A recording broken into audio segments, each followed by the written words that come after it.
Welcome to the meeting of the Warwick District Council Licensing and Regulatory Committee on Tuesday the 23rd of June 2026. Thank you for attending or watching online. I'm Councillor Kathleen Gorman, Chair of the committee. Please be aware live streamed. This will also be uploaded to the Council's YouTube channel. Details of how the recordings are stored and how long they are retained for are available via the Council's website. As part of the Council's commitment to reducing the use of paper, councillors and officers may use electronic devices during the meeting. Is everyone okay with the emergency procedure? Yeah. Okay. I've received apologies from councillors Redford and Harrison. Are there any other apologies? No? Okay. Are there any declarations of interest? No. Thank you.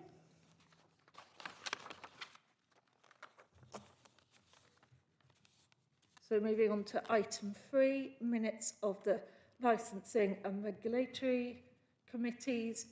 Are there any queries on the minutes from the past 2 committee meetings? No? Okay. So can I have a proposer to approve the minutes at a meeting held on the 24th of March 2026, please? Councillor Kohler, thank you. Councillor Luckhurst as a seconder. All in favour? Thank you, that's carried.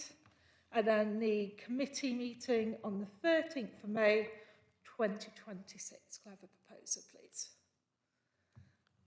Councillor Brown, thank you, and Councillor Luckhurst as seconder. All in favour? That's carried as well. Thank you. Now we're moving on to item 4, the minutes of the licensing and regulatory panels. I have some corrections for the one from 11 o'clock on the 30th of March, and you may also have seen that one has been withdrawn to be edited and changed. Does anyone have any other comments on any of these before we move on to each individual one? No. Okay, so the panel from 10 a.m. on the 30th of March 2026, which was myself, Councillor Roberts and Councillor Matetsky. Can I have a proposer, please? Councillor Matetsky, thank you, and Councillor Roberts seconding. All in favour? That's carried. Thank you. Then the panel from 11 o'clock on the 30th of March is to be proposed subject to the amended wording as below. Wording on page 3. Previously, street trading consent was not needed for the 80 stalls trading until 6 p.m. Should read, street trading consent for the 80 stalls trading until 6 p.m. did not require the panel's consideration. And wording on page 4, previously permission for the event to go ahead with 80 stalls trading until 6 p.m. had been granted and there have been no objections for any consultees. Should read, permission for the event to go ahead with 80 stalls trading until 6 p.m. would be granted by officers and there have been no objections for any consultees. Are there any comments on that before we go to vote? Right, okay, so that was myself, Councillors Roberts and Matetsky. Can I have a proposer, please? Councillor Roberts, thank you, and a seconder, Councillor Matetsky, thank you. All in favour? Carried, thank you.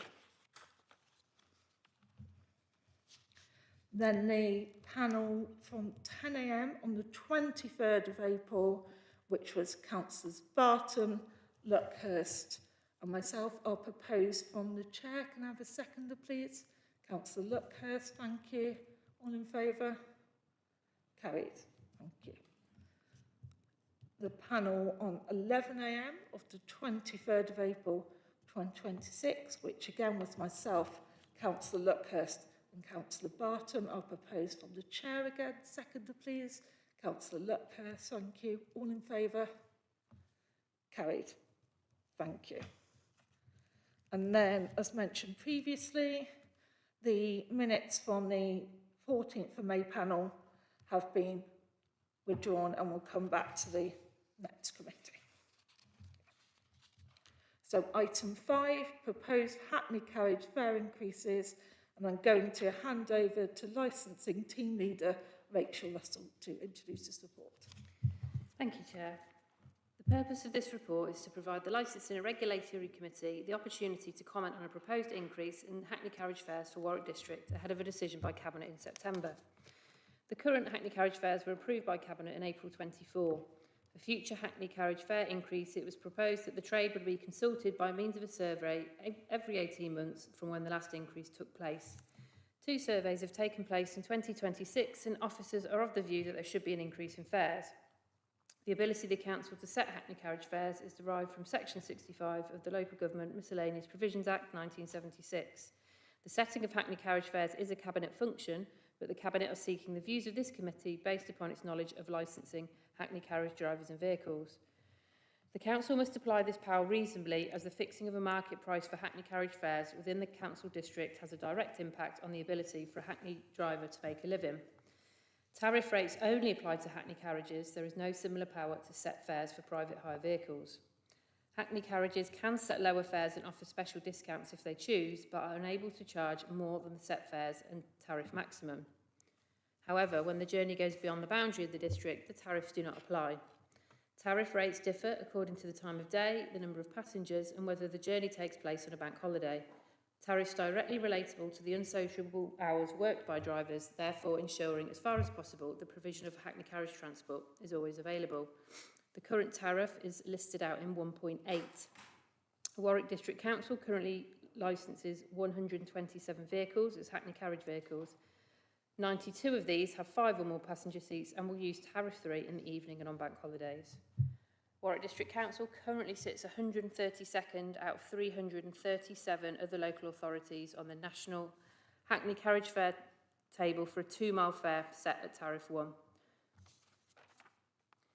If any fare increase is agreed at Cabinet in September 26, the table of fares will be advertised in the local newspaper as well as being advertised on the Council website and a notice placed outside the Town Hall. If there are no objections, the proposed fare increase will take effect in October 26, with the precise date proposed to be delegated to the Head of Community Protection in consultation with the portfolio holder for safer, healthier and active communities. If there are any objections, these will need to be considered by Cabinet. At that point, Cabinet can choose to make modifications to the proposed table of fares, considering the objections received or not. Thank you. Are there any questions? Councillor Matetsky. Yeah, thank you. Just as a matter of interest, so you say that this council sits at 132 out of 337. To be honest, that's pretty meaningless if that band is within a few pence of each other. So what sort of prices are charged at number 1 in the table and 337? That's my first question. So yeah, a lot of them, there's not a lot in it, but if you're looking at number 1, it's going to be down south, London way, and then northern districts are normally cheaper. Thank you. So going on to my next question, you're saying that officers feel there needs to be an increase.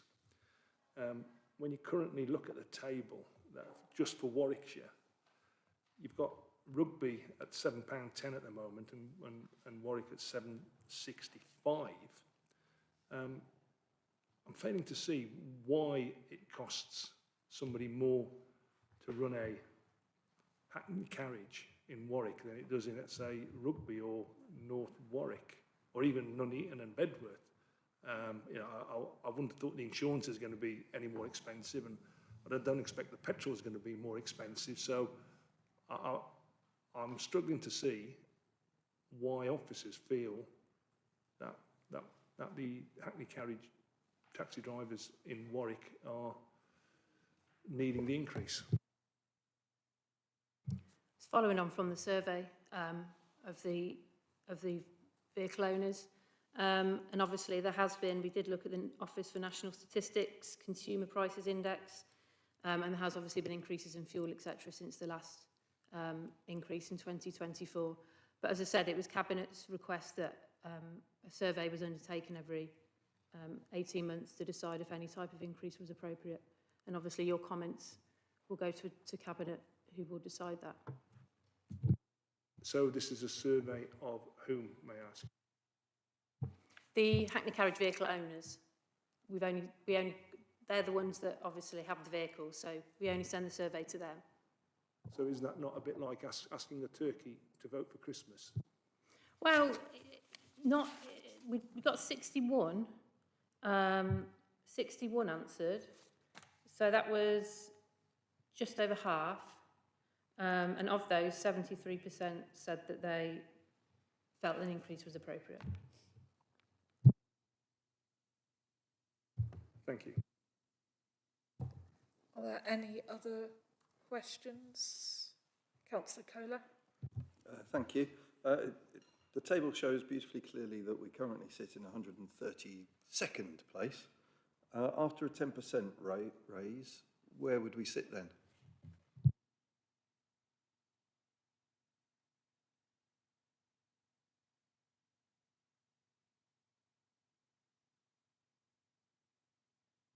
So on the initial 10% increase on just the initial charge, we would sit 79, £8.10. And do we know if any of the other local authorities are also going through this process at the moment? And do we know where they are heading in their fares? No, they could constantly change. And like I've put the dates of when they were were looked at. So we'll be going from roughly mid-table to top of the local league anyway by a fair, not just a little, but by a moderate amount. Thank you. Councillor Roberts. Yeah, thank you, Chair. Can I just clarify 1.6? It says Hackney Carriages can set lower fares and special offers if they choose. So whilst we might be setting them a higher tariff, if they choose to charge their customers less, they can. Yes, they absolutely can. So as long as that meter's on, that shows the maximum, assuming the journey takes place just within the district. But they can charge less, yes. Councillor Matetsky. Yeah, thanks. Just a thought, and we all know fuel charges is going up and everything, but is any account of more hybrids and more electric vehicles? And obviously those prices will be a lot cheaper than petrol or diesel, and shouldn't we be encouraging our Hackney Carriage drivers to be going to either electric or hybrid to keep their running costs down, and therefore better for our residents as well? So just as a thought, has that been used in your calculations? No. I will say the cost of second-hand vehicles has dramatically increased as well. And our current policy states that any replacement vehicle has to be less than 5 years old. You're talking a lot of money to replace a like-for-like vehicle, and most will be diesel because of the mileage that they do. And to be honest, with electric vehicles and hybrid, whilst we would encourage that, obviously, the infrastructure isn't sufficient potentially if they were working. Where would they stop and charge? So yeah, I think that puts some vehicle owners off as well. Councillor Gifford. Yes, I was just, you may have figures in the report which I haven't spotted, but in terms of the income that Hackney Carriage drivers can earn, have the numbers remained fairly stable in the last few years, ones that we do licence? No, they have dropped off. We do have less Hackney Carriage vehicles. Obviously, since the pandemic, they've dropped off, and we have had a slight decrease, I would say, in the last couple of years. Certainly compared to when we bought the last report, there are less vehicles licensed since 2024. But that doesn't presumably take Uber cars into account? Or Apps are they're all based on private hire vehicles, so they set their own fares.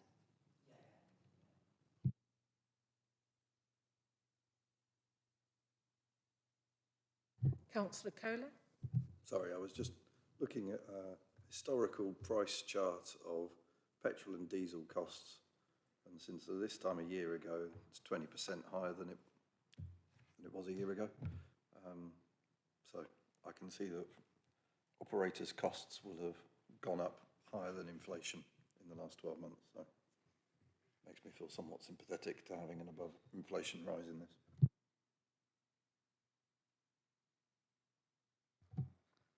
Are there any other comments or questions? No? Okay, so the recommendations in this report are: 1, that the committee notes the outcome of the fare increase surveys as set out in Appendix 1. I'm suggesting that recommendation 2 is changed. It currently reads: the committee notes the proposed changes in the taxi fares in Appendix 2. Officers recommend that option B, 10% increase to initial charge only, is recommended to Cabinet. This is because it keeps fares in line with current prices, and nearby local authorities maintaining this level helps ensure drivers are paid fairly while keeping prices consistent. So I'm suggesting that it's separated into 2 recommendations. So the committee notes the proposed changes in taxi fares in Appendix 2, and that option B, 10% increase to initial charge only, be recommended to Cabinet. And then recommendation 3 is the committee provides comments to Cabinet on the consultation's outcomes and any proposed increase to Hackney carriage fares. Are you okay to take those recommendations together, or does anyone want to separate them out? Councillor Matetsky. If I just want to sort of make a point here, where you say recommendation 2, where it says the officers recommend this option because it keeps fares in line with current prices and nearby local authorities. That's not strictly true, because it's not keeping it in line with other local authorities. This is going to be top of the tree of the local authorities. And so I'm not happy with that wording, because this is not keeping in line. The current prices are already in line, because we're pretty much bang in the middle. There is some more simplified wording, that option B, brackets 10% increase to initial charge only, be recommended to Cabinet. Is that okay? Or is it the increase as a whole that you have an issue with? To be quite honest, I don't like the second paragraph at all, because I don't think that's actually shown in the report. But I personally am not going to be voting for option 2. So I would rather We'll take them separately. Yeah, okay, that's fine. Okay, so we'll take recommendation 1, which is that the committee notes the outcome of the fare increase surveys as set out in Appendix 1. Does that have a proposer? Councillor Kohler, thank you. Councillor Roberts, seconding. All in favour? Okay, that's carried. Thank you. Okay, so then we're moving on to recommendation 2. And the first part of that we're going to take is the committee notes the proposed changes in taxi fares in Appendix 2. Do I have a proposer? Councillor Roberts. Councillor Brown was seconder. All in favour? Okay, that's carried. Sorry, Councillor Matetsky.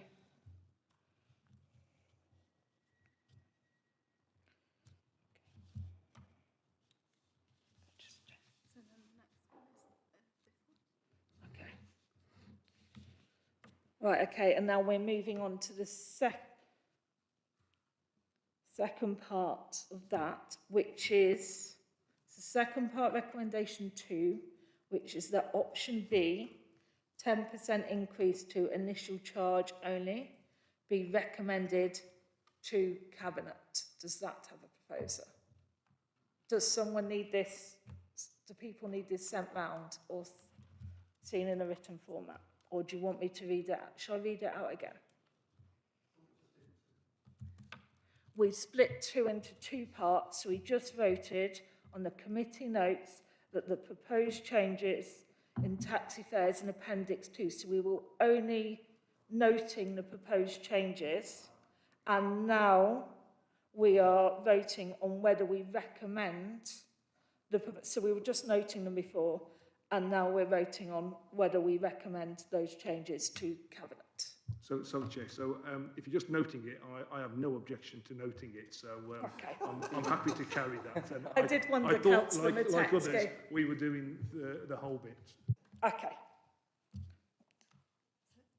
Yeah, if someone wants to propose the second. Okay. So is someone happy to propose that option B, 10% increase to initial charge only, be recommended to Cabinet? Councillor Roberts, thank you. And seconder, Councillor Gifford, thank you. Those in favour? Those against? Okay, yeah, so it's carried overall. Thank you.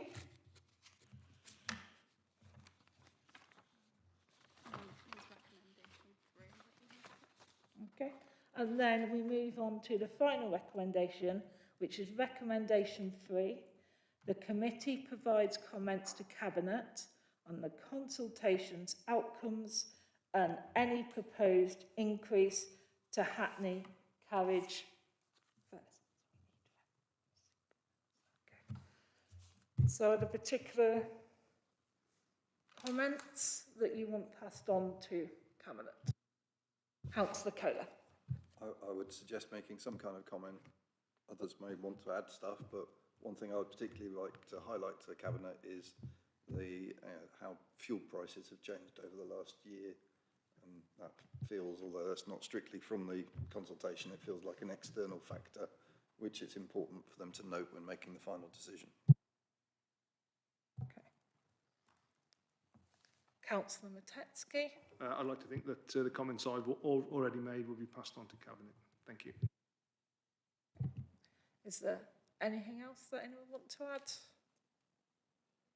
Okay. Can I have a propose that those comments be passed on to Cabinet, please? Councillor Kohler, thank you.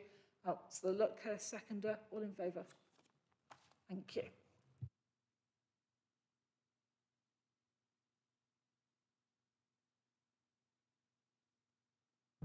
We're now moving on to item 6, the public spaces protection orders, and I'm going to hand over to Lorna Hudson, Environmental Health and Licensing Manager, to introduce the report.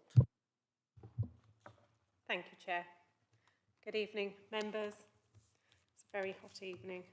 Hope you'll bear with me on this. So this report presents the outcome of the statutory review of the Warwick District's Public Space Protection Orders, or PSPOs as we tend to call them. They're due to expire in October this year. Members are being asked to consider the evidence, the consultation responses, and the Officer Working Group recommendations relating to the next 3-year period for the WDC PSPOs. The recommendations in front of you are 1. To note the findings of the statutory review. The consultation responses and supporting evidence are set out within the appendices. 2.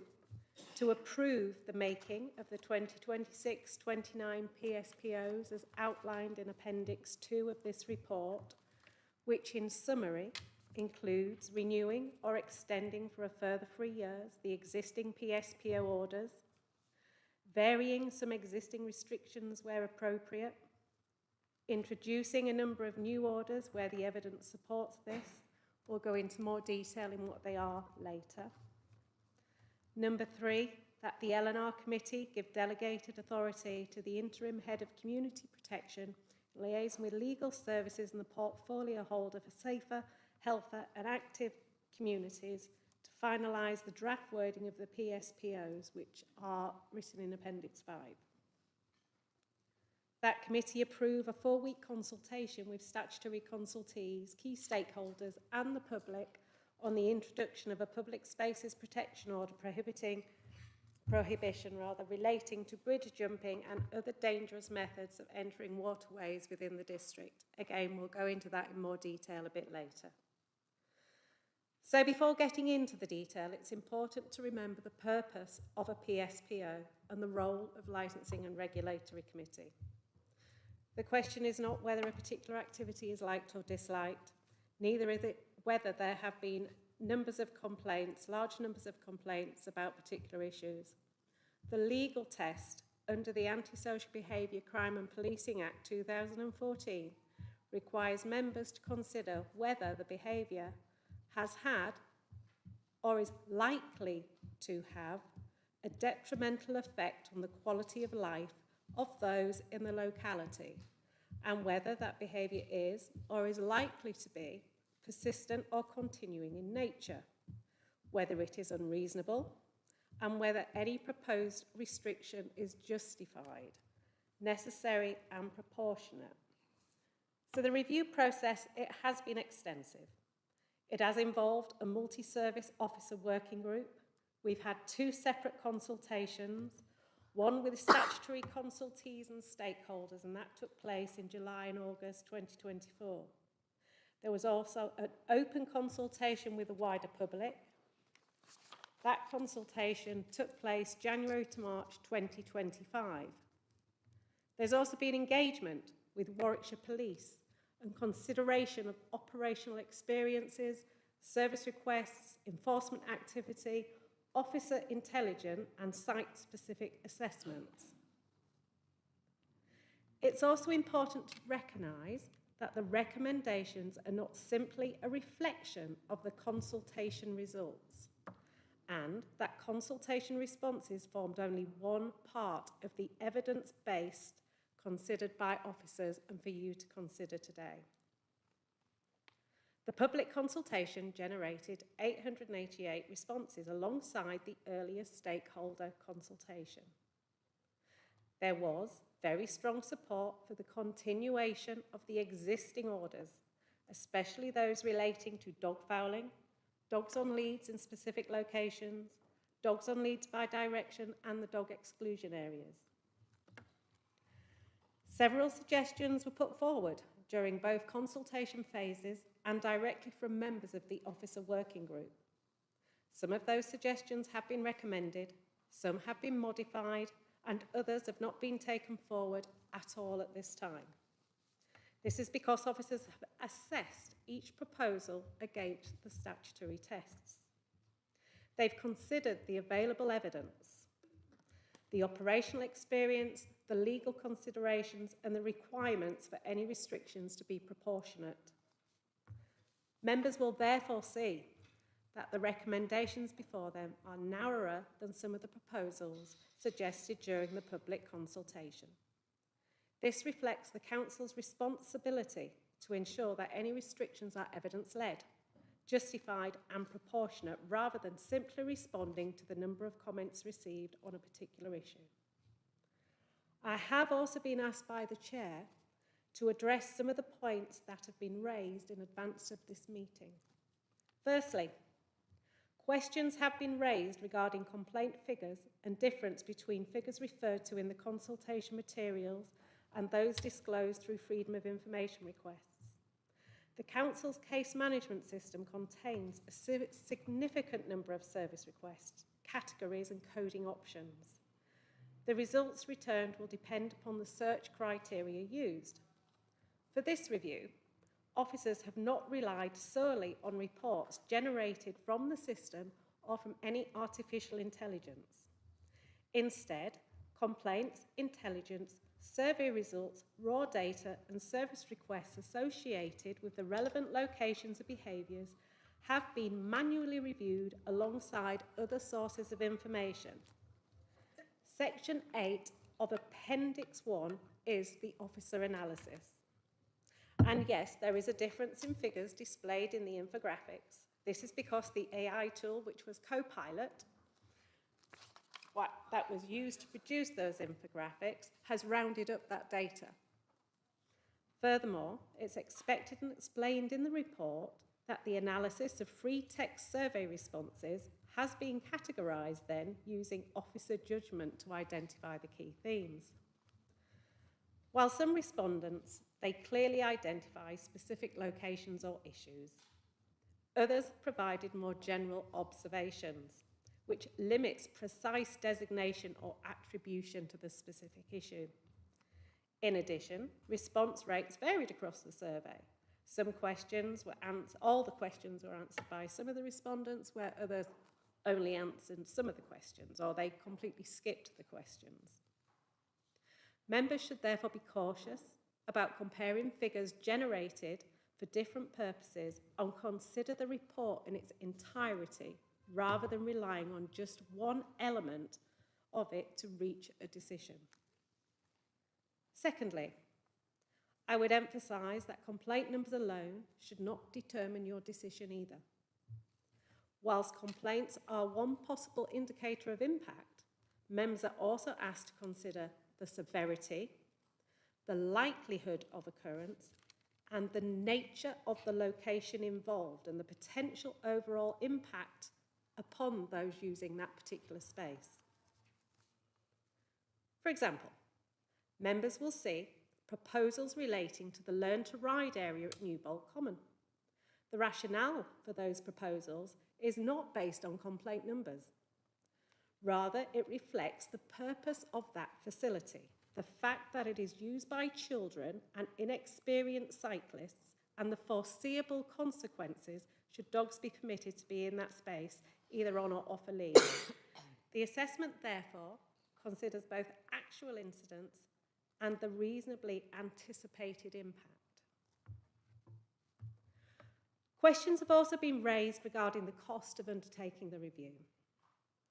The review has been carried out as part of normal operational duties across several council services and partner organisations. Officer time has not been separately recorded throughout the process, and therefore it is not possible to provide a definitive cost for undertaking the review. Members may also have seen reference to existing bylaws.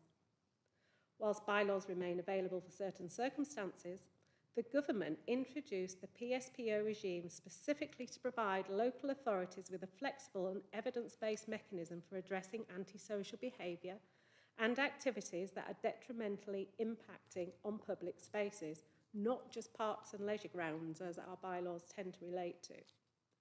PSPOs can be reviewed, varied and tailored more readily to emerging issues, and they are supported by a statutory framework. PSPOs also provide a more practical range of enforcement options. For example, where appropriate, breaches of a PSPO can be dealt with by way of a fixed penalty notice, allowing issues to be addressed proportionately without necessarily resorting to court proceedings. By contrast, enforcement of bylaws often require prosecution through the courts, with the associated time and cost implications for all parties involved in that. PSPOs are therefore the primary legislative tool available to councils for addressing many of the behavioural issues considered with this review. I would also draw members' attention to the issue that some of the representations and comments received in recent weeks appear to refer to proposals contained within earlier material rather than the final recommendations before you tonight. Members are therefore encouraged to focus their consideration on the recommendations and appendices that you have before you this evening. Some members have also raised certain behaviours and locations that have not been mentioned in the report and suggested that they be included. Should members identify locations or issues that they feel warrant further consideration but or which are not included within the current 2026 recommendations, officers would encourage those matters to be raised directly with us following this session. This will ensure they can be then captured and considered as part of any further reviews, bearing in mind PSPOs must be reviewed at least every 3 years. In conclusion, members are asked to consider whether the statutory tests are met, whether the evidence supports the recommendation before you, and whether the proposed measures are necessary, proportionate and justified in order to protect the quality of lives of residents and visitors and maintain public spaces that are safe, accessible and welcoming for everybody. Chair, that concludes my introduction. To assist members and with your permission, I will now take the committee through each of the proposed dog control orders in turn. I will pause between each one, should members wish to ask questions or see. I've had a request from a member to address an overall issue first. I'll take that. Councillor Brown, you had a point about equalities. If you can try and be as concise as possible, please. I will try to be as concise as possible and stick to what I have written so I don't go off on one. Basically, I wanted to make some comments and ask some questions about the equality impact assessment. I'm keen to understand whether that assessment distinguishes clearly between the aims of the PSPO and the lived experience of enforcement. And I'm inclined to disagree with there being no identified negative impacts for sexual orientation. And taking that and gender reassignment into consideration, I wanted to note the following, and I'll have some questions at the end. So first of all, misgendering and incorrect assumptions being made. So misgendering of trans and non-binary people, using incorrect pronouns and titles, requesting personal details in ways that may disclose a person's trans status, and challenging a person's identity if their presentation differs from information on identification documents. Even isolated incidents can undermine trust. Then we have the potential profiling of gender non-conforming people, so those whose appearance does not conform to traditional expectations of masculinity or femininity, and they may be disproportionately scrutinised because they are perceived as different or out of place. Then we have LGBTQ plus people feeling policed rather than protected. So a policy intended to increase safety can have the opposite effect if people perceive that enforcement is directed at them rather than the harmful behaviour. For example, increased surveillance in areas where LGBTQ plus people gather, greater visibility of enforcement officers around LGBTQ plus events, and fear that reports of harassment will not be taken seriously while minor infractions are actively enforced.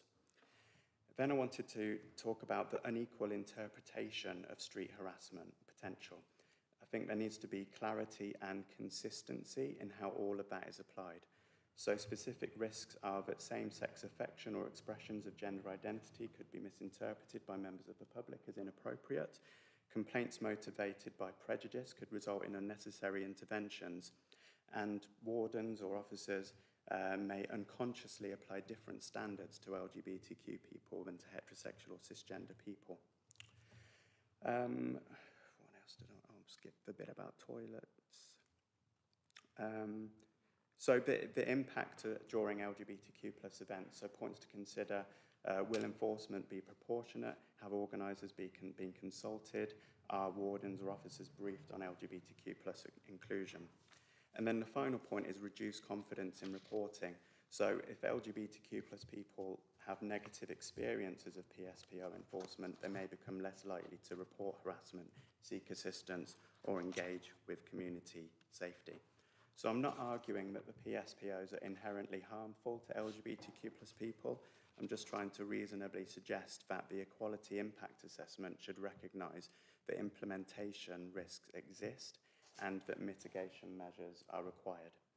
So getting to the questions that I had, first of all, how has the Council engaged with LGBTQ plus people and organisations when developing this? Has possible unconscious bias been considered? What training will wardens receive or have they received on LGBTQ plus inclusion, trans awareness, correct use of name and pronouns, etc.? And how will complaints about discriminatory enforcement be monitored and addressed? I'll stop for a moment. I can repeat those questions because I know I whizzed through it. I'll take them one at a time. How has the council engaged with LGBTQ plus people and organisations when developing the equality impact assessment and the PSPOs? As far as I'm aware, not directly, but if you note section 16 of the impact assessment, we have put down there that once we know what PSPOs are coming in, that one, for example, says that we need to have further communication with organisations in the district who already represent people with disabilities. There is no reason why we cannot add to that list of people. Thank you. And then the next off the list. Councillor Brown, sorry, Liz, you would like to add something? Yes. Yes, thank you, Councillor. Yeah, I just want to point out that the community safety team conducted a survey about 12 months ago with the LGBTQ community in Leamington. One of the main drivers for that was to really try and ascertain what the community's feelings were in terms of feeling safe going out and about around the town. I think you're familiar, Councillor Brown, with what we did. And just to try and get a real understanding about the issues that members of the community had in visiting licensed premises, in just walking around the town, perceptions of not feeling safe. So as a result of the responses that we got from that survey, we have worked with other partners. We've worked with police and lots of other partners, BCS organisations as well, to look at a raft of interventions and communications that hopefully will go somewhere to addressing concerns and helping members of the LGBTQ plus community feel safer out and about. And a lot of the learning that we got from those responses, we can obviously integrate within the implementation of the PSPOs. I mean, just to pick up on the questions that you've put to us, the implementation plan for the PSPOs will be quite expansive, and training is obviously really, really important. The community wardens have done an excessive amount of training across a whole range of different areas to sort of hone skills in terms of community engagement across the piece.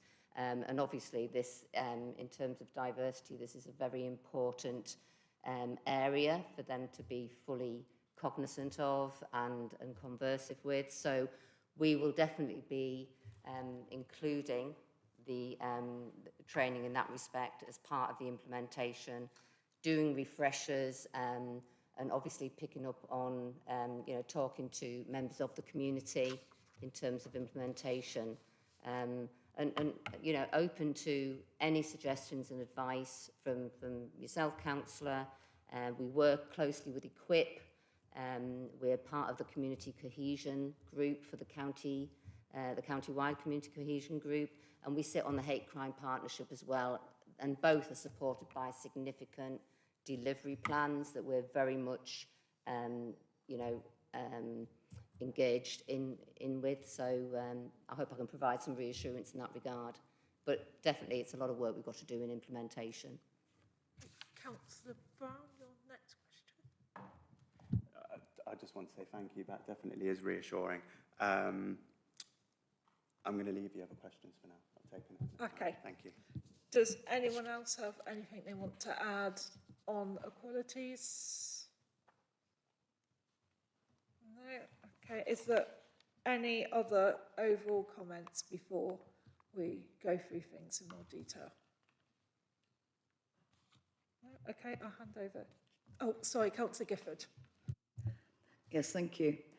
I must admit that I do have concerns about the evidence base upon which this would need to be based. And as far as I can see, for Victoria Park, which is the park closest to me and therefore on which I have concentrated, there seem to be a total of 9 complaints received, I think, over a period of 3 years.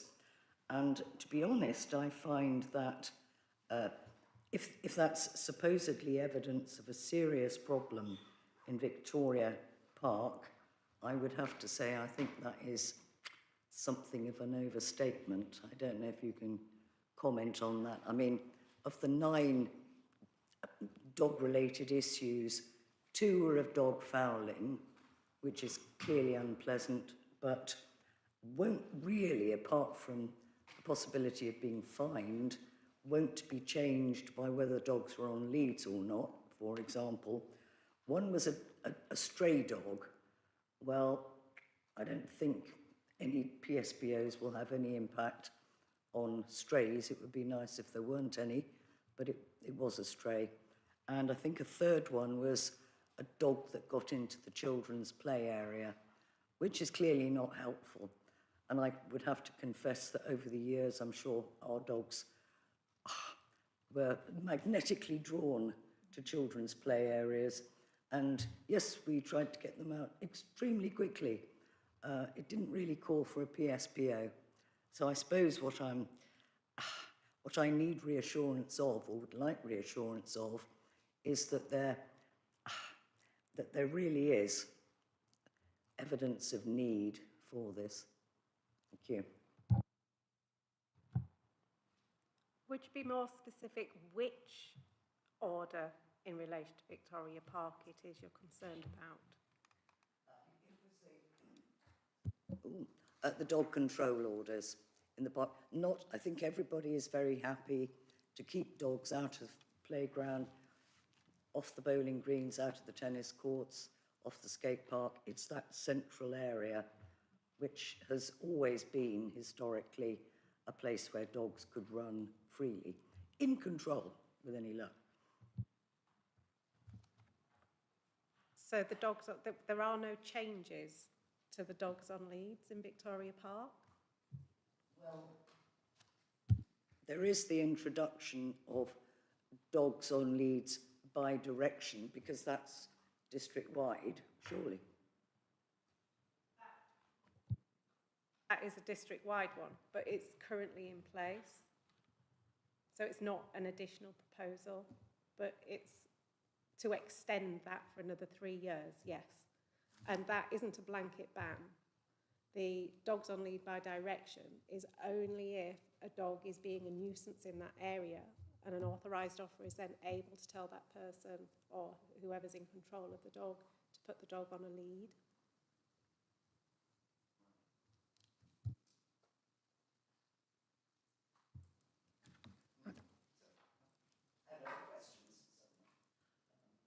Okay. Could I ask Councillor another one? Gifford, are they specific ones or are they more general? Because I was looking for very general comments overall, similar to Councillor Brown's at this point. If they're more specific, we'll wait till after Lorna Hudson has gone through the detail.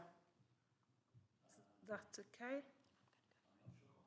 Yeah, I think Lorna may answer some of your questions. So I'll hand over to Lorna to go through everything, and then I'll come to you at the end to see if you've still got questions. Councillor Syson. Thank you. I do apologise for rolling up at the old time. I have been out all day and clearly missed emails. Ironically, this afternoon, I actually sat next to somebody who was quite cheerful about it, but had been bitten by a dog in Victoria Park this January and had to have a tetanus injection. But he wasn't complaining. He was just saying, and the owner was mortified, but that is the first time I have actually had evidence of that.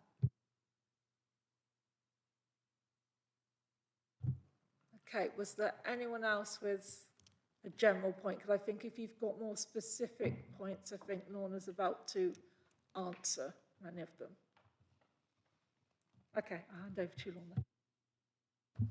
Thanks. So I thought what would be best to do is we just go through them one by one, and then we can pick up any questions as we go through them, the individual orders, not as a general thing. So the first proposal is in relation to dog fouling.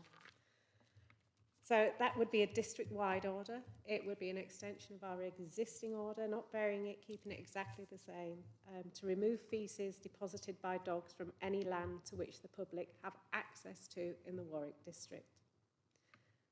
You'll note, as I've said, this is not a new proposal. The recommendation is to retain and extend the existing order for a further 3 years, and this remains one of the most consistently supported measures throughout both consultation phases.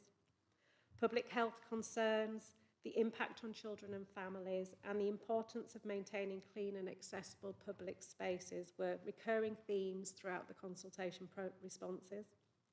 Officers remain satisfied that the statutory tests continue to be met.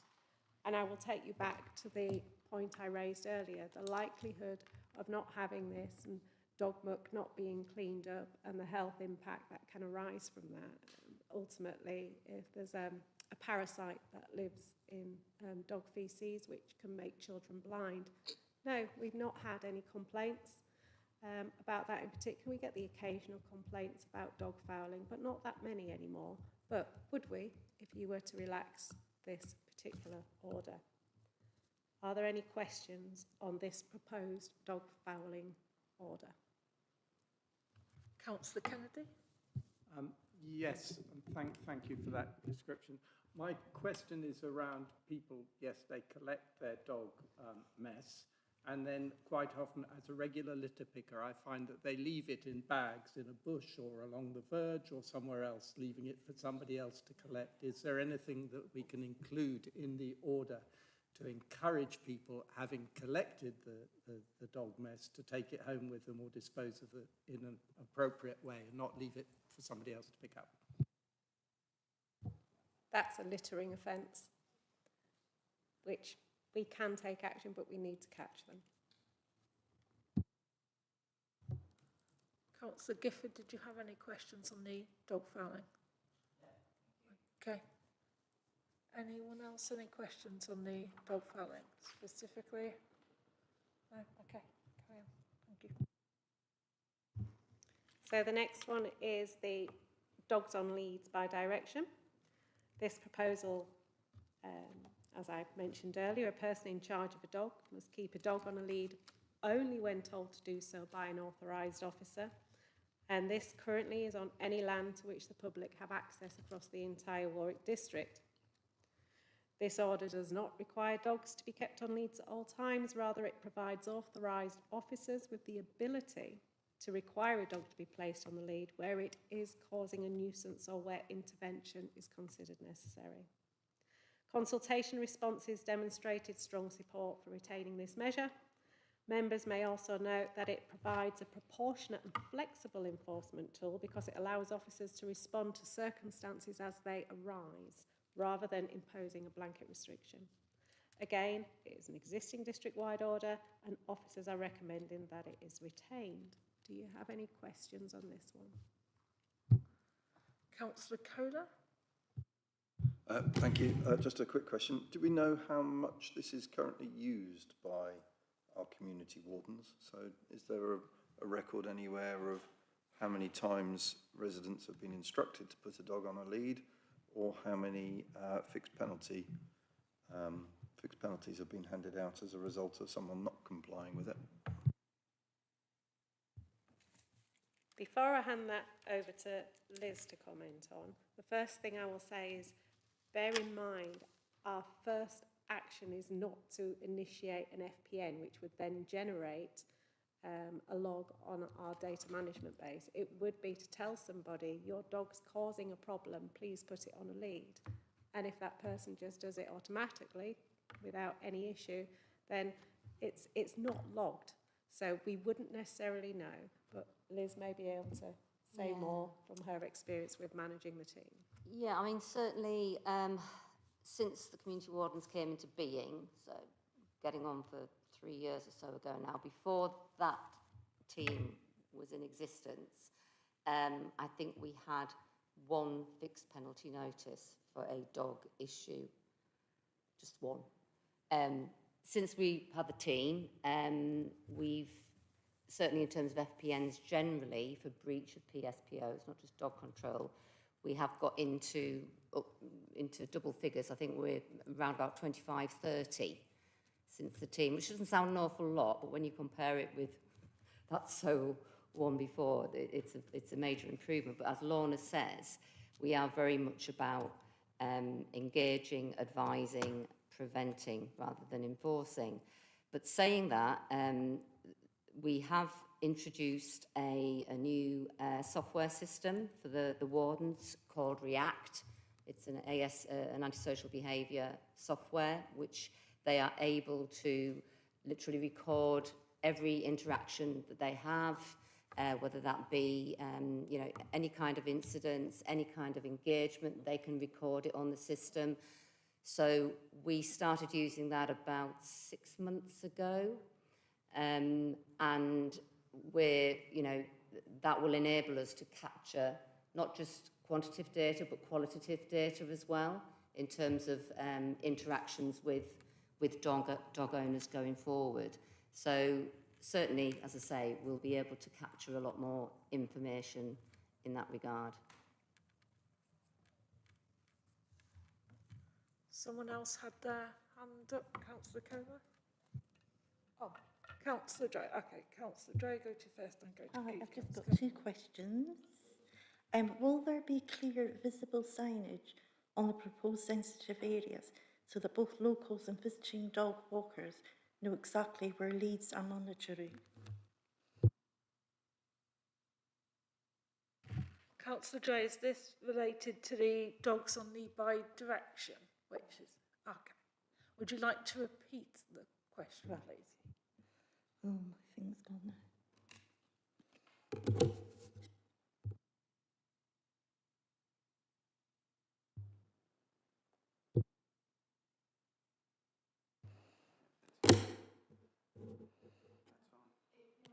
Yeah, it's on now, is it? Oh, sorry. Right. Will there be clear, visible signage in the proposed sensitive areas so that both locals and visiting dog walkers know exactly where leads are mandatory?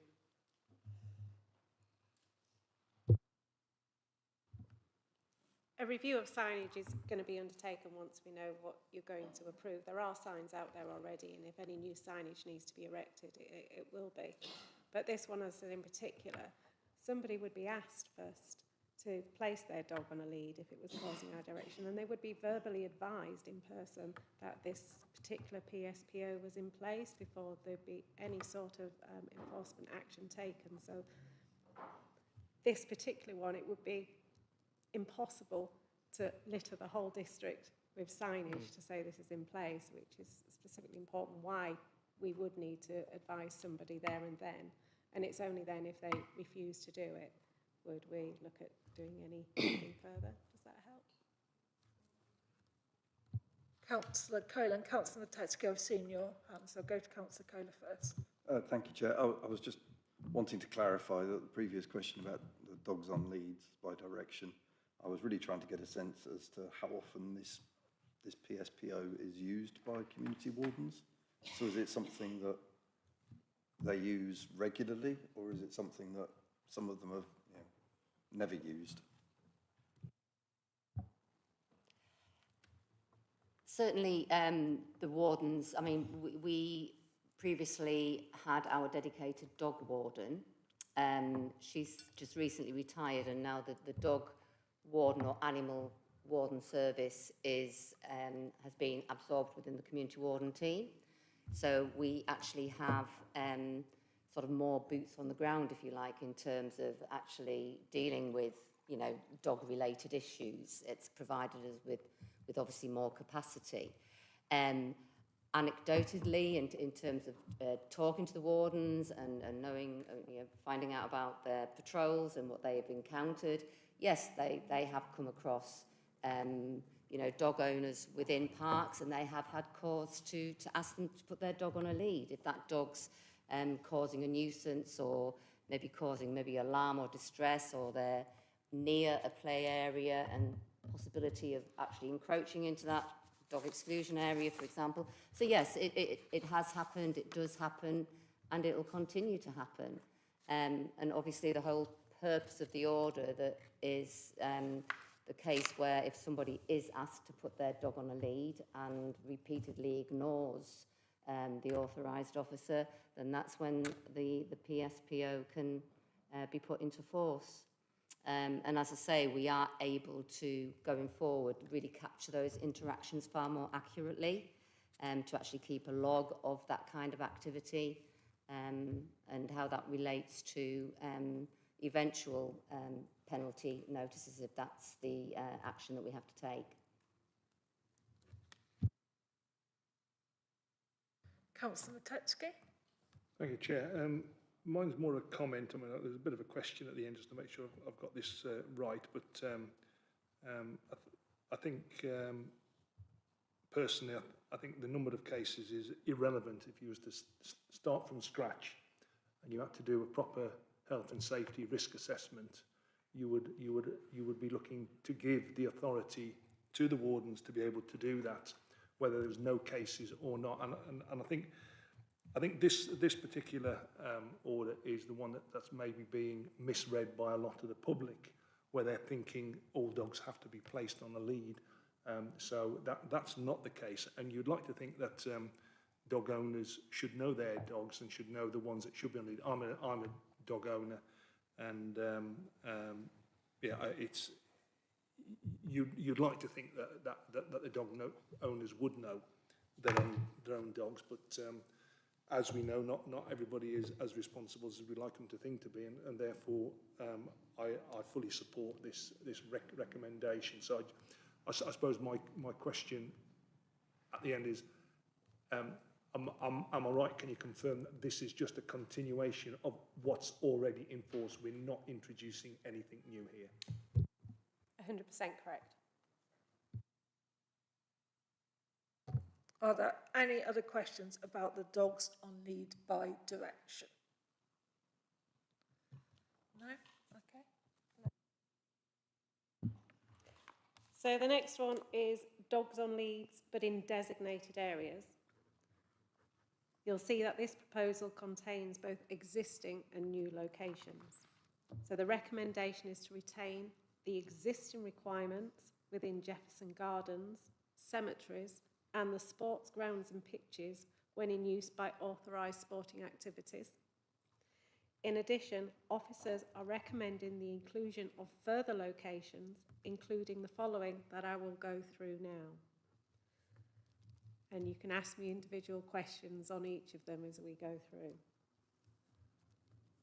So we have as an additional one, oh, does anybody want to ask questions on the existing ones first?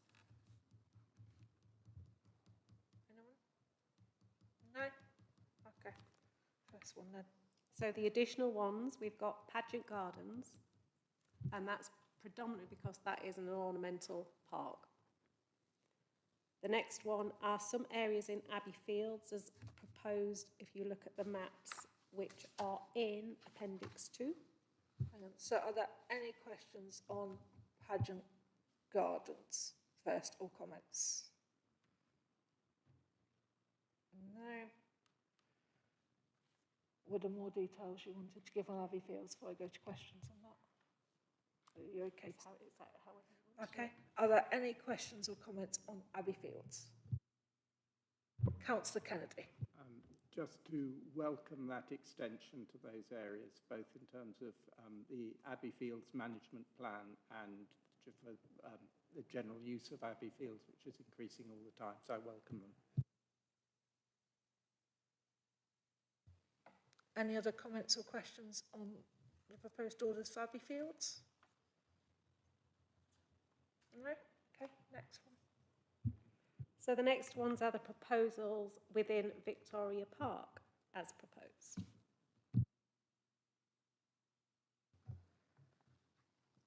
Councillor Armstrong?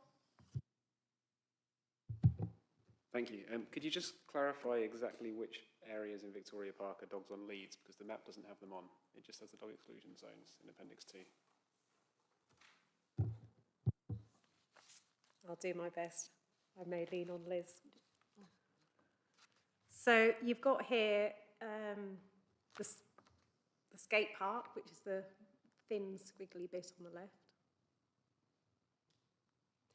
So I meant the ones that were just dog on leads and not dog exclusion, because the beg map's your just a pardon. sequence of dog exclusions, which is fine, but Oh, sorry, yeah, sorry. No, the only thing then there for Victoria Park, where have we got it?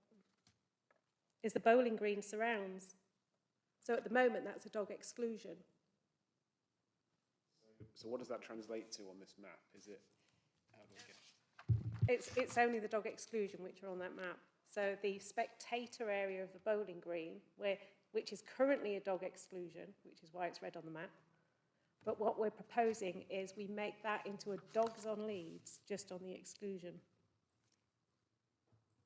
So it's where you've got the 5 red squares next to each other.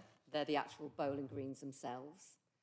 So we're making the sort of spectator, the surrounds of those bowling greens, dogs on leads. This has sort of come from not just the consultation, but from the bowling community themselves as well, whereby obviously they've got people who belong to the bowling club that come in with dogs, and they just wanted to make sure that they weren't going to be restricted in any way by the whole area being classed as dog exclusion. So providing the dog's on a lead and well behaved, then they're happy and everyone else is happy.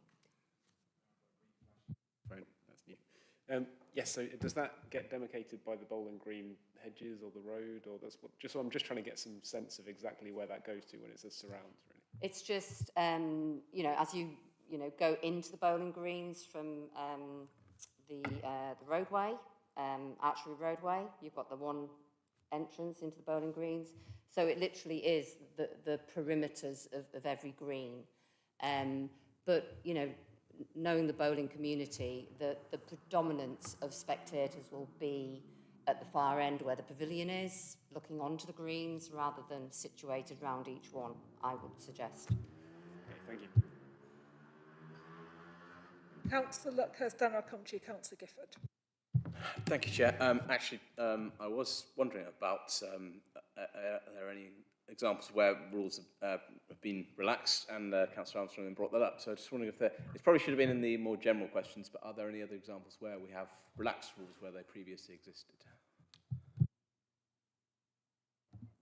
Not necessarily relaxed, but it is removing, but that's more so because the path doesn't exist anymore. So there is a proposal to remove the existing requirement, the footpath across Newbold Common Golf Course, because it's no longer there. Councillor Gifford. Yes, thank you. I was just going to ask, in relation to this new area where dogs will be permitted on leads round the bowling greens, will that also include competition times? Because if we have big bowling events, those are mostly filled in with big stands. So will they just play it by ear or what? It's a good question, actually, Councillor. I think it would potentially be policed by the bowling community themselves, I would suggest. Obviously, we've got World Bowls coming up, so I would think in terms of restrictions there, they may have to be different for practical reasons. But I think on a normal basis, I think, like I say, I think it would just basically police itself in that regard. Thank you. Could I just point out, in the proposed ones for Victoria Park, it talks about dog exclusion, multi-use games area, tennis court, and putting green. I don't think we've had one of those for about 20 years. So could it be taken out, please? I'll take that out and also check the website, because some of this information has come from there. So thank you for pointing that out. Are there any other comments or questions on dogs on leads in Victoria Park? No. Okay, so we will move on to... Oh.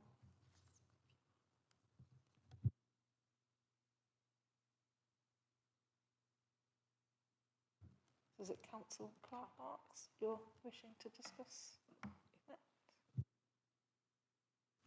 So one of the other proposals is also to extend the number of council car parks covered by dogs on lead.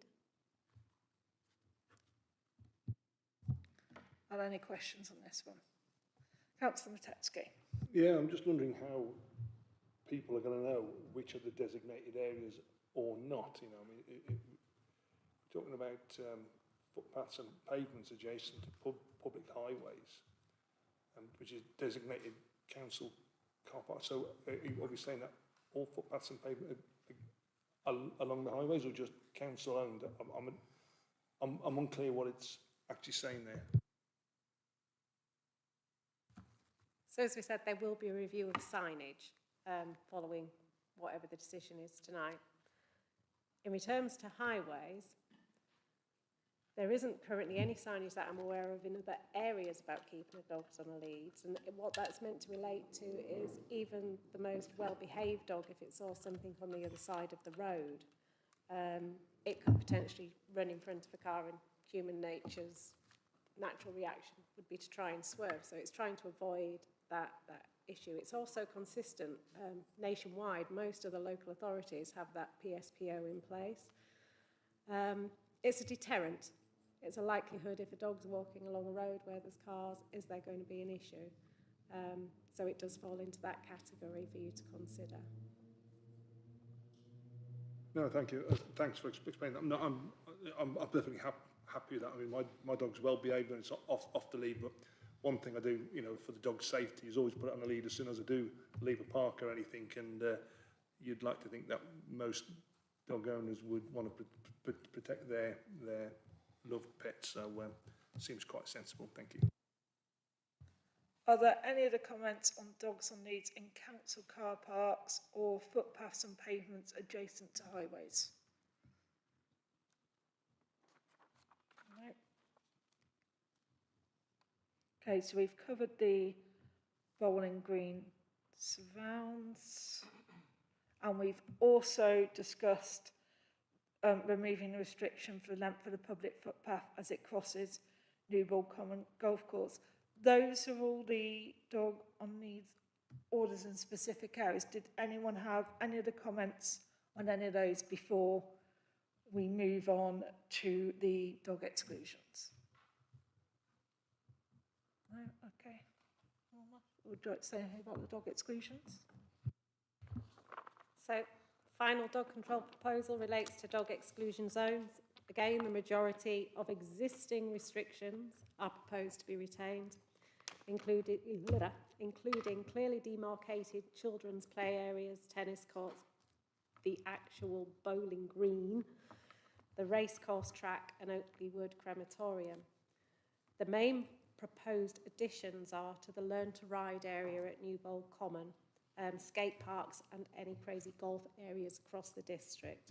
As I mentioned earlier, the assessment is not based solely on complaint volumes. Officers have also considered the nature and purpose of the space, the use of those facilities and the foreseeable consequence if no controls are in place.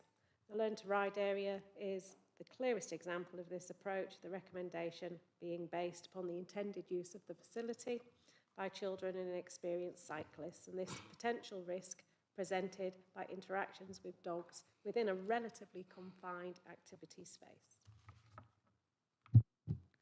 Are there any comments or questions about any dog exclusion orders? Is that Councillor Matetsky? Thank you, Chair. The only question I've got is around Warwick Racecourse. I'm not really sure why the racetrack surface is an exclusion. I mean, nobody's going to be walking their dog on race days, so there's no activity going on there. Could you maybe explain why the actual racecourse track surface is excluded when the rest of it, inside and outside, isn't? It's pure simply control of the dog.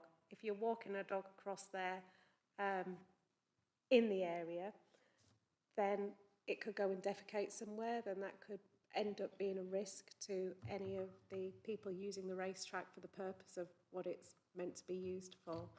It's one that's been in existence since these orders were put in place.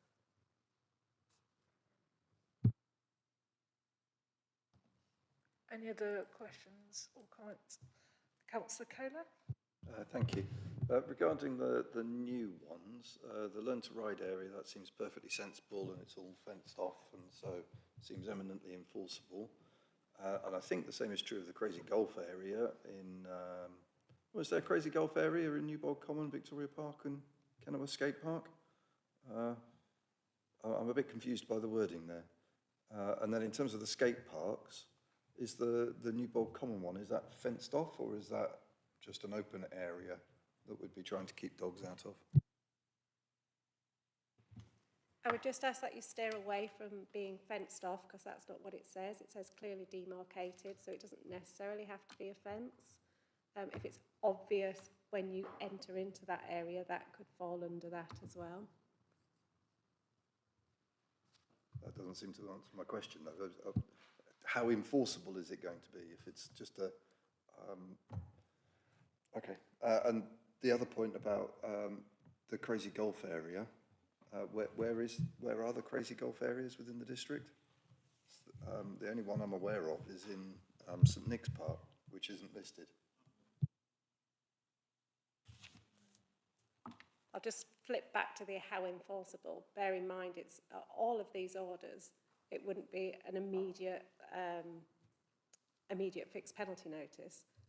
Someone would be spoken to, and I believe the wardens have cards as well, which they can hand out to explain you are now in an area of X, Y, and Z. Crazy Golf, yes. St Nick's, again, that's probably something we need to look at the website on if they're named in any other places. But if there are any others, then we can include them in this. And when the maps are updated and the wording is put together by legal, then that will all clarify exactly where those locations are. So for now, are we just flagging that that wording needs working on?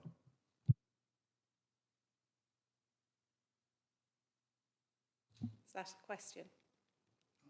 So to be specific, sorry, maybe I should say where I'm looking at. I'm looking at one of the appendix. Appendix 2, the PSPO proposal summary. And number 4, dog exclusion, it says, at the very bottom of that page, it says skate parks and Crazy Golf areas, Newbold Common, Victoria Park, Kenilworth Skate Park. I think the skate parks are in Newbold Common, Victoria Park, Kenilworth Skate Park, but the Crazy Golf area is in St Nick's Park, as I'm aware. So that wording just needs clarifying. Yeah, we just need to make sure it's correct in the orders.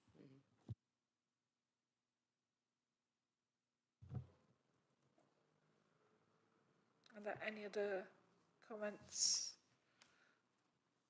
on the dog exclusions? No. Okay, so the next set of PSPOs is the antisocial behaviour orders. Lorna, are you okay to go through these? Or I'm handing over to Liz for the next one. Thank you.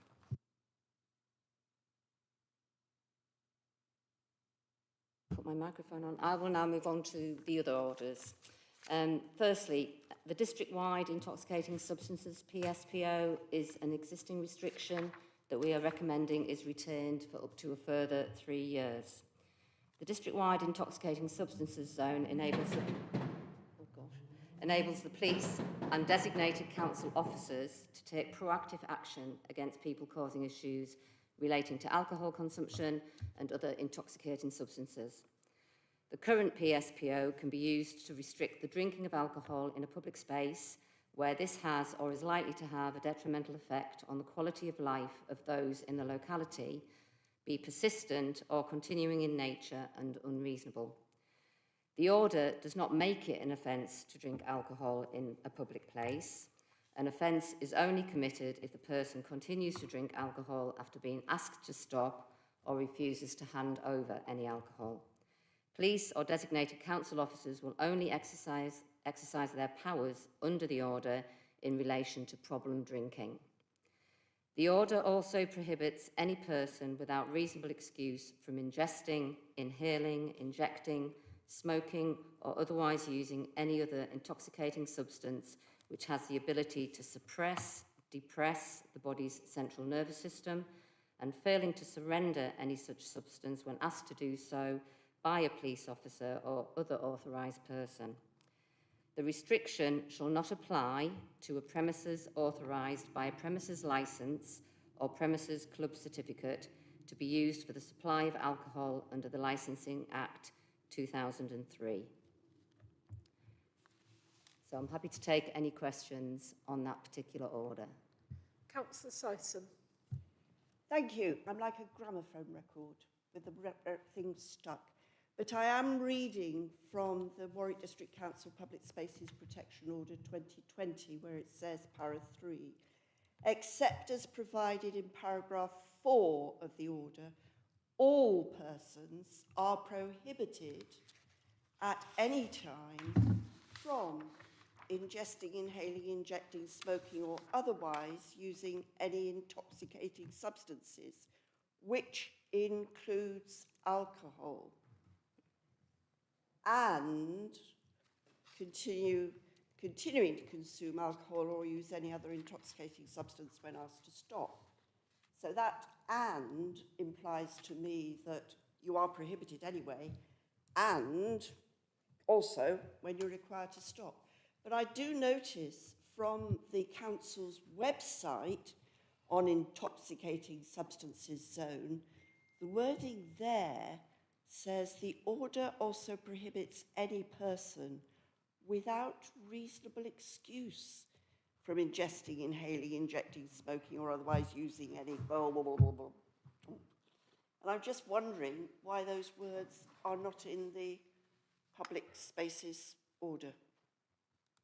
Paragraph 4, by the way, just so everybody knows, refers to licensed premises, which also applies to the fact that this applies to the pump rooms, St Nicholas Park, everywhere.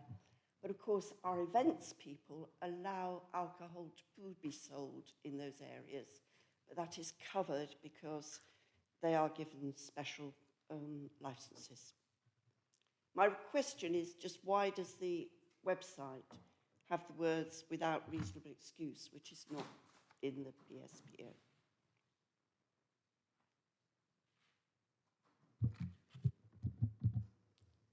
I'd need to look at the website, I'm afraid, Councillor, but unfortunately Marcel has just left, who's our legal rep. So it would be something we will note for the redrafting of any orders that are approved today. That needs to be picked up and clarified and made very clear on our website.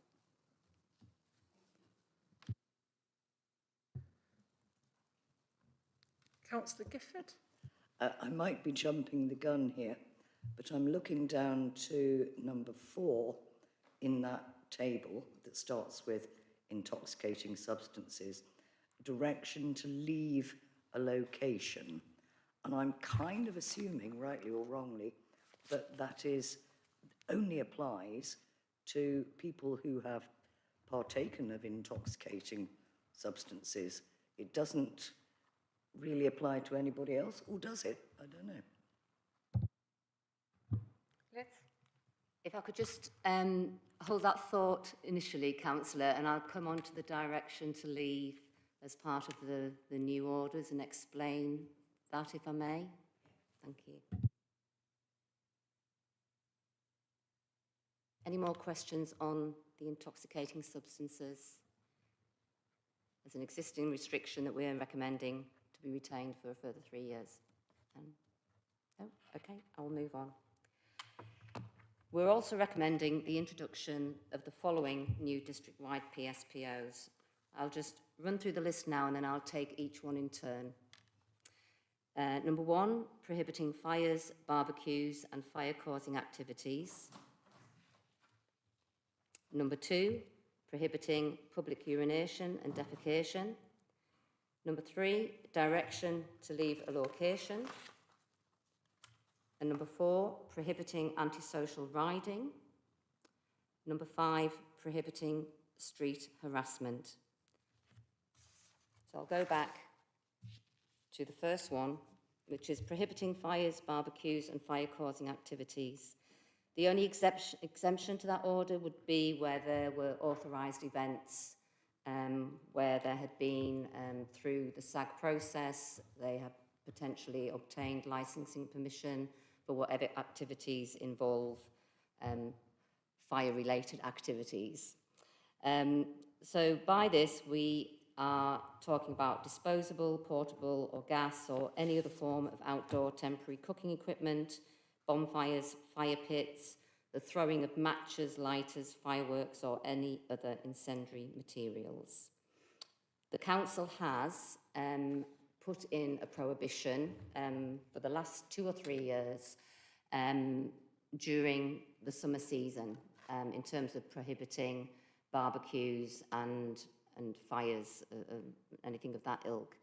And that's mainly been in response to the fact that, you know, we are getting hotter summers, and we're all experiencing that tonight. And it's something that has been quite prevalent across the country in terms of preventing the risk of fires. So this is basically introducing a permanent order to that effect. Are there any questions? Councillor Kohler. Thank you, Chair. I guess this one's a sign of the times, isn't it? Sadly, I remember fondly being down at Newbold Common with the council-owned barbecues that were there for public use, and it was great.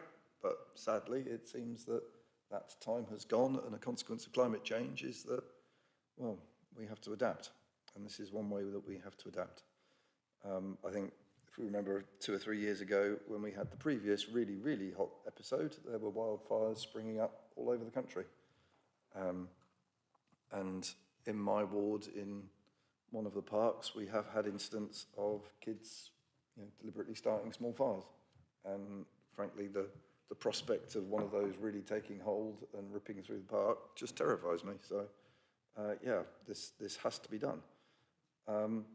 The only question I've got on this is there any kind of way of doing this in a seasonal way, or is the only way to introduce this a blanket one? Because the danger here seems to be in the hot months, summer, where it's dry, and a soggy March or February seems to carry a very different, very much lower level of risk. But is it that it's in or it's not? Are those our options? I would suggest it's in or it's not. I mean, given obviously the way our seasons are going, it's not unheard of to have, you know, hot spells in April or even later on in the year. It's very hard to just distinguish between, you know, summer and, or, you know, the seasons are all very convoluted these days. That's the way of the world, unfortunately. And I would suggest that an all-year-round ban makes it absolutely clear to everybody. And it leaves nothing to doubt in terms of, well, you know, it's the 31st of March and we can't do anything, but 1st of April we can. So I think it's the most pragmatic approach, in my opinion. I can see that. I've got one follow-up question. In terms of, it mentions exemptions, so activities authorised by local authorities, so designated events, for example. So does that mean that this will go through into the event booking form, so that when somebody is applying for an event, there'll be a tick box to say, yes, I want to have a barbecue or something like that? Is that how it's intended to work? It's not going to go through the process for alcohol, for example, where you have to apply for a permit specifically? Is it that if there's an event, there'll be a presumption in favour of them? They can, if it's an organised event, they can have a barbecue. I think we'll take that away and discuss it with our events team, certainly in terms of obviously the SAG process, which obviously fully scrutinises all the events that come through SAG. So that's one of the things that we'll make sure we have that factored in going forward. Councillor Matetsky. Yeah, I was just going to make a comment on the first question Councillor Kohler said about being a limited period. I think it's only natural that people are going to want to go for barbecues when it's hot and dry. They're not going to be going out when it's raining, so it may as well be worth it. Yeah, you never know. You never know. So it makes sense. Thank you. Councillor Syson. Well, Councillor Syson has just Googled wildfires in winter. And facts are, whilst wildfire can occur at any time, the risk is particularly high in late winter and early spring, when vegetation has not yet had the chance to green up. So I think it should stay all year round. And in fact, you may remember last year, I think it was, in the Peak District, there were wildfires in what we would call the winter period. Are there any other comments or questions on the orders related to antisocial behaviour? Councillor Okay. Councillor Kennedy, is this about a later point? Mine is about antisocial riding. Are we?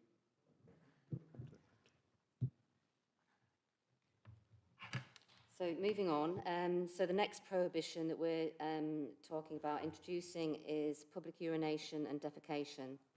The exemption for that would be medical conditions. This prohibition does not apply where the person has a reasonable excuse for such conduct.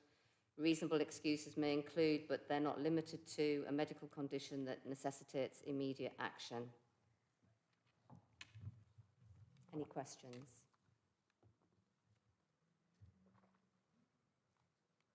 Councillor Kohler? Oh, thank you, Chair.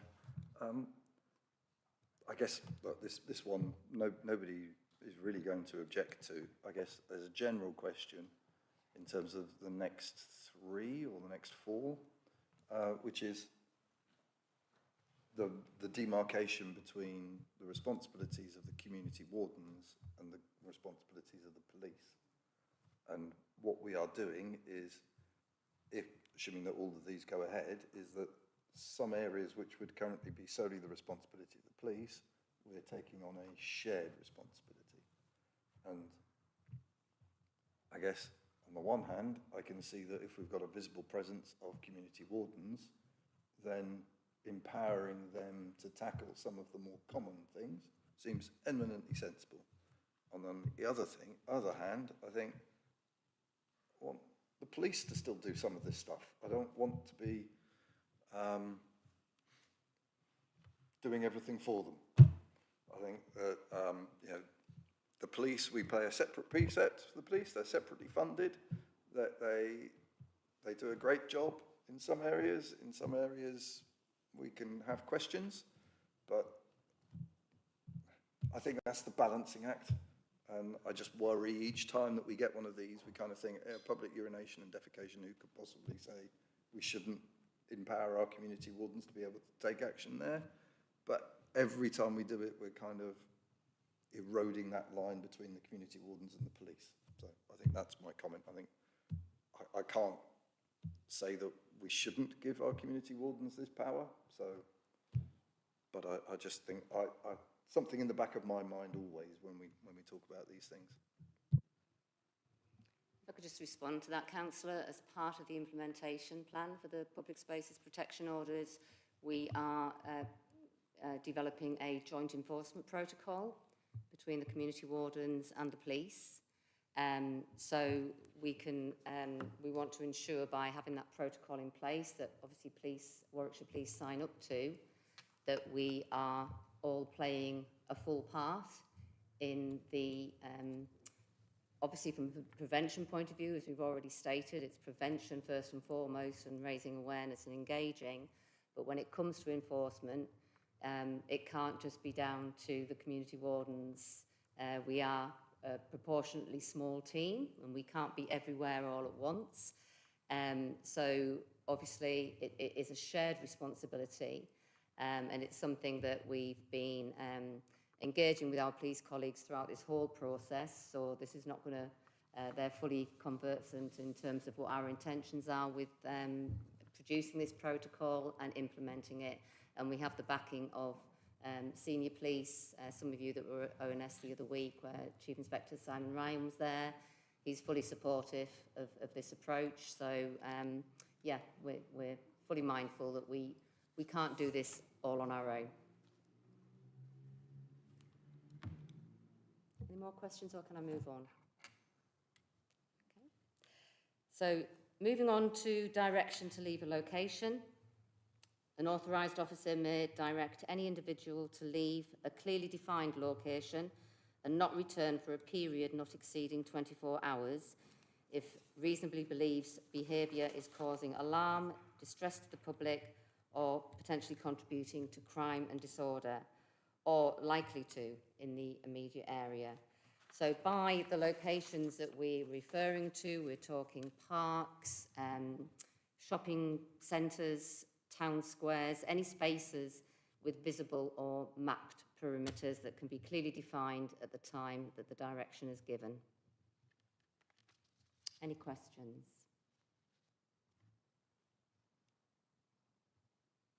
Councillor Kohler.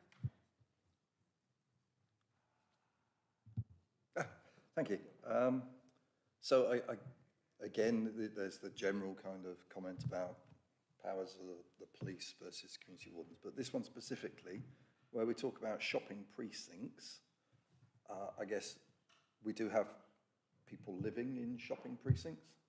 So how is that taken into consideration? If somebody is causing trouble, but they happen to live in the shopping precinct, you can't really reasonably ask them to leave the location and not come back for 24 hours. So how does that get taken into account? I think that's a different kind of situation if you're referring to rough sleepers, for example, and how we, when I say we, the district council, sorry, councillor? Pardon? Yes. Please do, Councillor. Oh, there we go. Yeah, so what I was thinking of is places like the Crown Way shopping precinct, where we have a row of 20 shops, or a square of 20 shops, and above are 40, 50 flats. So it's very possible that somebody could be causing trouble in such an area, but they actually live there. So we can't really direct them to leave the precinct because that's where they live. I think the key words are without reasonable excuse when you have a scenario. I mean, we were actually, as part of looking at new orders, we've obviously looked to see what's going on elsewhere around the country and what's been working, what's been effective, and very close to home in Nuneaton, they introduced this specific order about 12 months ago. So we've been watching with interest as to how effective that's been, and it's proved to be very effective in terms of certainly addressing issues of groups of people, you know, loitering around in the town centre and just basically causing a nuisance or causing alarm to general public. And that power has given them, authorised officers, the ability to move on from that particular location. So it has proved quite effective.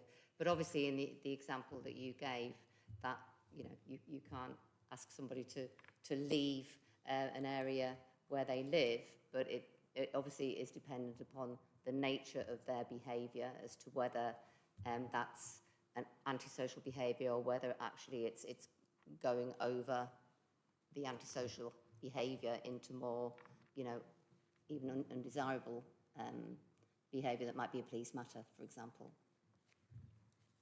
Can I just pick up on that ever so slightly as well? So if it was a situation like you've described, we wouldn't necessarily use PSPOs. We'd look at perhaps something like a community protection warning, community protection notice. We'd be looking at some other tool to use.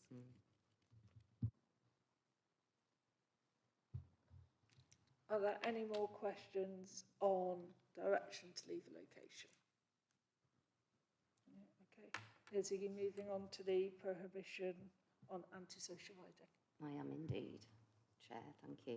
So prohibiting antisocial riding. So we're talking here bicycles, mopeds, e-scooters or e-bikes that are causing harassment, distress, alarm and/or obstruction to pedestrians, vehicles, access to property or riding on a footpath without reasonable excuse. Councillor Kennedy.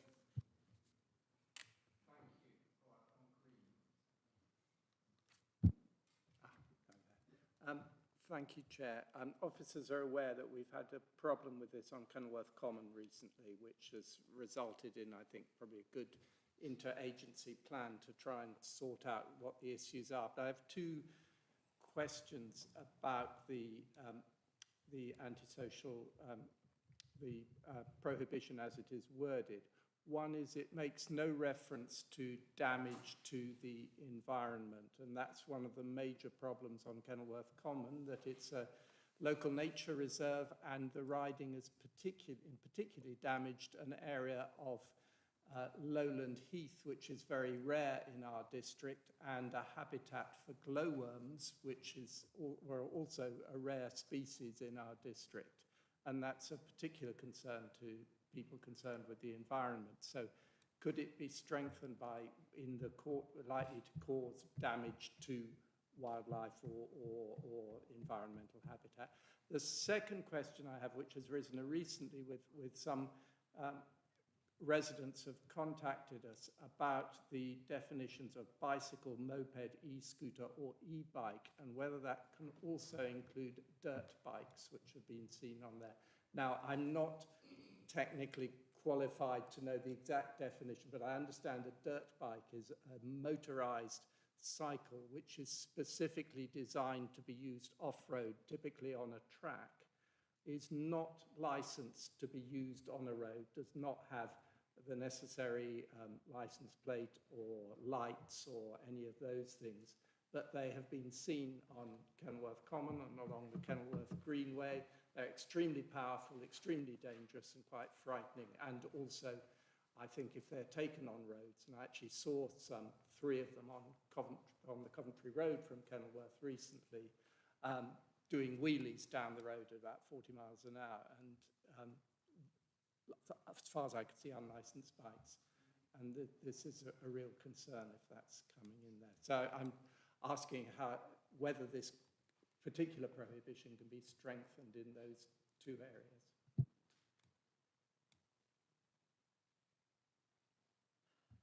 These are all comments that we'll take on board when we're drafting the final wording of the orders. But I think it's a good point. Okay, thank you. Are there any other questions on the prohibition on antisocial riding? Right, okay, so the next one is the prohibition on street harassment. Thank you, Chair.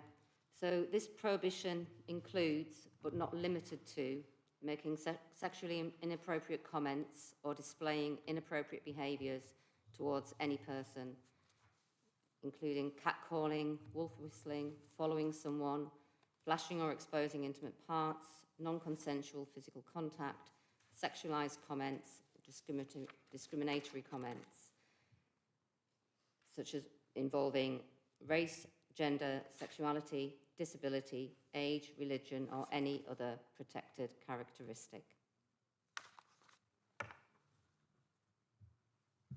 Are there any questions on this? Councillor Kohler? Thank you. So, just for my, just to make sure I'm understanding here, these things there are currently laws in place that prohibit people harassing other people. The sole reason for the PSPO is to empower our community wardens to be able to intervene and take action for these specific reasons if they see it occurring. Is that correct? That's correct, Councillor. It's obviously when it's actually witnessed, when it's happening, that a authorised officer could actually intervene. Obviously, there are many other forms of harassment, you know, in terms of stalking and lots of other kind of unwanted behaviours, but those obviously can fall into the realms of more of a policing matter that would need to be reported if it's an ongoing situation. But this is very much in the moment where the behaviour is seen and called out and acted upon by an authorised officer. Thank you.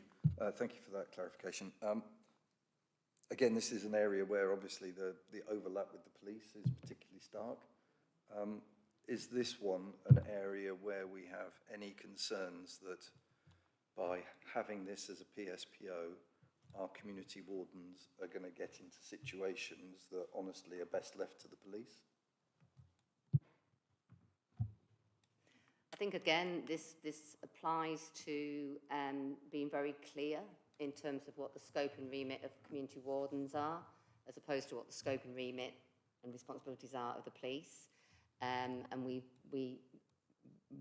very much reinforce the boundaries between what a warden can do and what is the responsibility of the police. And that's constantly reinforced, and that's reinforced through training of our community wardens. That's looking at incidents and learning from incidents that wardens have been involved in. And obviously, like I say, ongoing training and reinforcement in terms of when a warden intervenes or doesn't intervene. And at the end of the day, the warden's role is primarily prevention, enforcement being the last course of action. But as I say, we're very clear about where the boundaries are in terms of responsibilities. Yes, it seems that there's, our duty of care to our wardens needs to take precedence over pretty much anything. So, I think that's reassuring to hear you say that. Thank you. Thank you, Councillor. Councillor Brown, was this one of the ones you had concerns about in terms of equalities, or have all your questions been answered regarding that? All of my questions have been answered.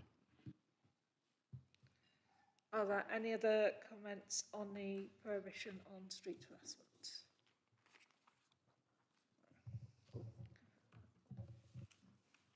Councillor Gifford, sorry. Sorry, late thought. I think I have a slight issue just with the term itself, street harassment. When I looked down the list, I thought, I don't really know what that means. I understand a bit better what it means now, but if it's not a daft question, does it have to be on the street, or could it be in the park, or district-wide? It's a district-wide order. All the orders that I've read out to you, the new orders, are district-wide. But secondly, it can be anywhere. It can be any public place. Might it be better not to term it street harassment? Don't know. It's certainly something to consider. It's a valid point. Again, we have looked at orders that are operating in other parts of the country, and that seems to be the most common terminology that's used for that particular kind of public space protection order. But we can certainly take that on board and consider that, Councillor. It's a valid point.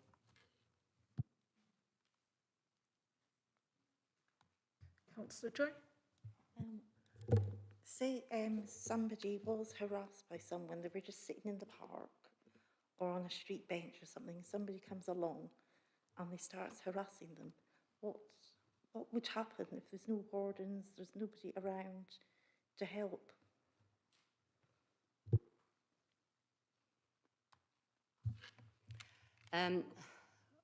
In that scenario, it would depend on a number of factors. It would depend on the actual location that they were in.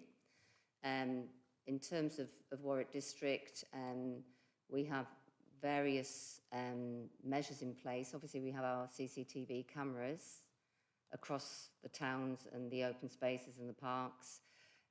We have our emergency contact points as well that are actually linked in with our CCTV control room.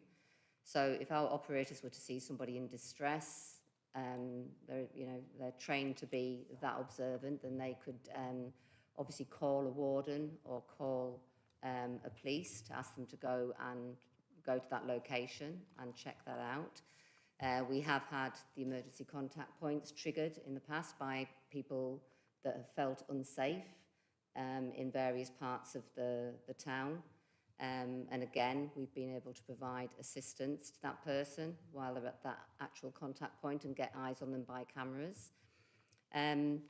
But also, if somebody, I mean, everyone has a mobile phone these days, so obviously they can make an emergency call. If they feel that they are at risk, then they can call 999, and that would be the advice that you would give somebody if they felt that they were, you know, at threat of harm.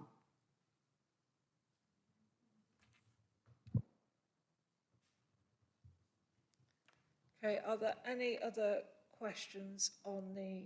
Oh, Councillor Kerr, sorry. Thank you, Chair. Just following up on Councillor Coe's question about the boundaries with what wardens do and what the police do. Are they in regular contact with each other? As in, do they have like a direct, can the wardens contact the police quickly? And equally, can the police get in touch with the wardens if they get a report of something that might be more appropriate for a warden to deal with? Yes, absolutely. The wardens, they all carry radios, obviously as do the police, so they're all on the same airwaves. They've all got contact with CCTV, so the channels of communication are constantly open. If wardens are attending an incident, then they will call that out. They will call that into CCTV, and police colleagues will hear that and can react accordingly. Likewise, an operator at CCTV can initiate an incident if they see something happening. They will make the call as to whether a warden is able to deal with that particular incident or whether it warrants police attendance.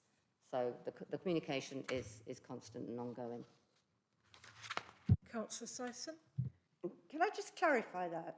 The wardens certainly have radio contact with CCTV, but I wasn't aware do they have direct radio contact with the police? Or does it all, I mean, I know CCTV have contact with the police, but usually it all goes via CCTV. Yes, but police are able to speak to wardens across the radios. But they don't have but the wardens do not listen to what the police have been told to do. Only if they are connected via CCTV, by the CCTV control room. Yes, so that facilitates that contact. Yeah, it's just because I know I can't hear what the police are up to out on a Saturday night, but I can hear what the community wardens are up to.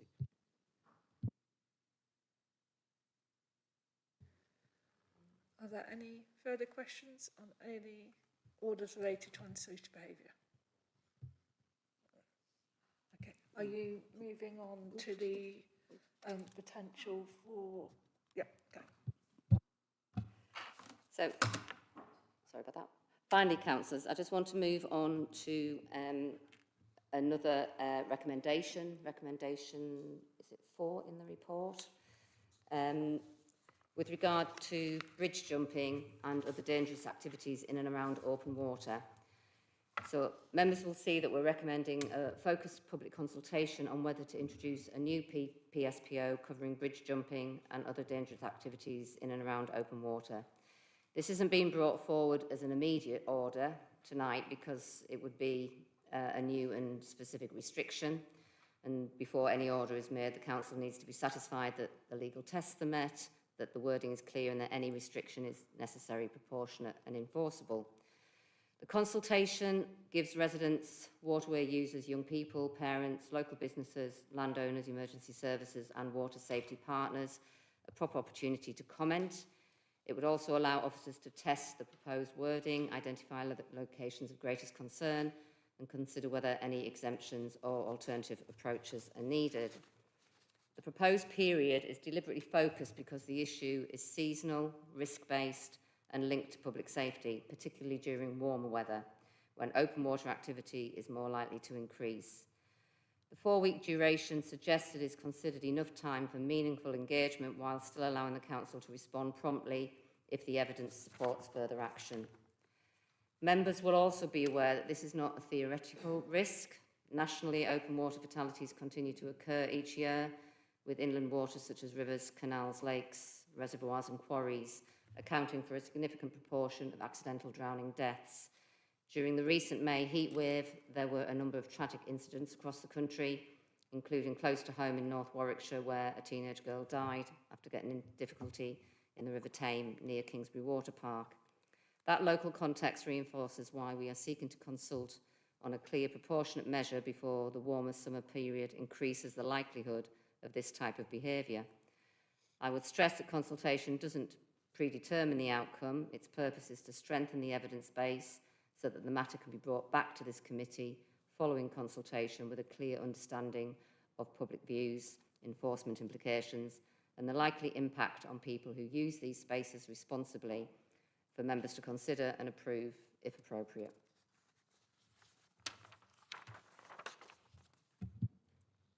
Are there any questions or comments on this? Councillor Gifford. Yes, I was quite pleased earlier to see the bridge jumping, which I know you'd mentioned at a briefing, to notice that it wasn't in this, and I thought, good, they've thought better about that. What bothers me about it is that the whole thing about PSPOs, it's about antisocial behaviour. That's the common category that it has. I can imagine that jumping off a bridge, if you were going underneath the bridge on a rowing boat, finding somebody landing on you, well, that would be pretty antisocial. But it's not really antisocial by nature. What it is, it seems to me, is dangerous. And it would be just as dangerous as running across a road or walking through a fire.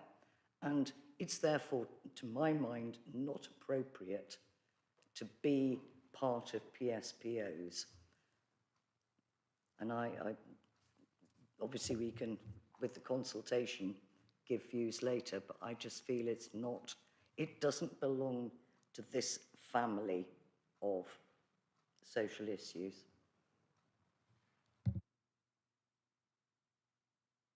Councillor Kennedy? Yeah, my concern is, having received quite a lot of emails from residents who are very concerned about this, that it does appear to be antisocial behaviour in terms of it's connected with a lot of noise, a lot of alcohol consumption, and as has been pointed out, some of it's taking place near places where people are taking part in water sports, particularly children with kayaks and paddle boards and so on. It can be extremely dangerous as well. Therefore, I think it's entirely appropriate that this is included, if it meets the legal tests. Are there any other comments? Councillor Kohler. Thank you. I'd be interested to know the examples that Councillor Kennedy gives. Would that kind of behaviour, the antisocial element of it, not already be covered by another PSPO? And secondly, given that we're talking about introducing the lever location, whether that would not also cover it. So if kids were jumping off a bridge, they could be instructed to leave. Would that also not be a more appropriate under the ASB banner for a PSPO?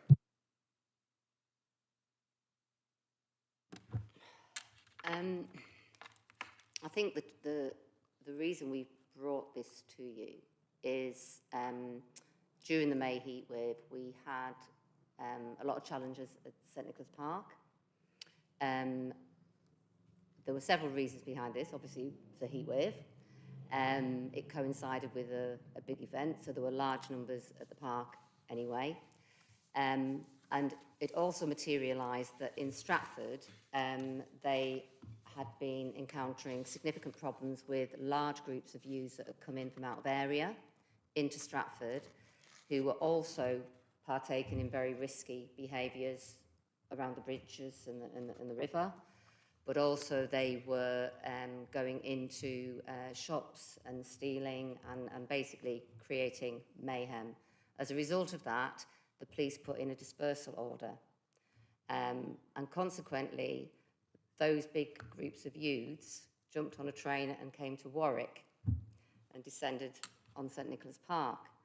So those scenes were quite unprecedented, and it was just a combination of issues that caused significant concerns amongst the park users, the people that were trying to enjoy the park and the water as safely as they could.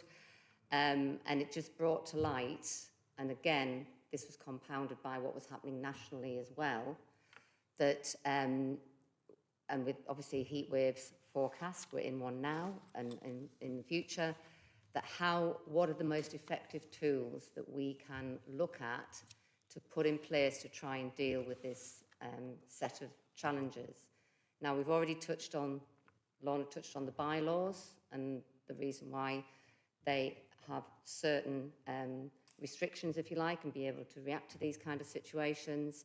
And in discussions with police colleagues in the last week or so, following what happened at St Nick's, their feeling is, because at the moment, kids jumping off bridges is not a crime.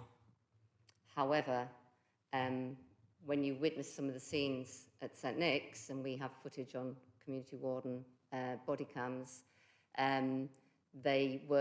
it was extremely risky behaviour, extremely dangerous behaviour.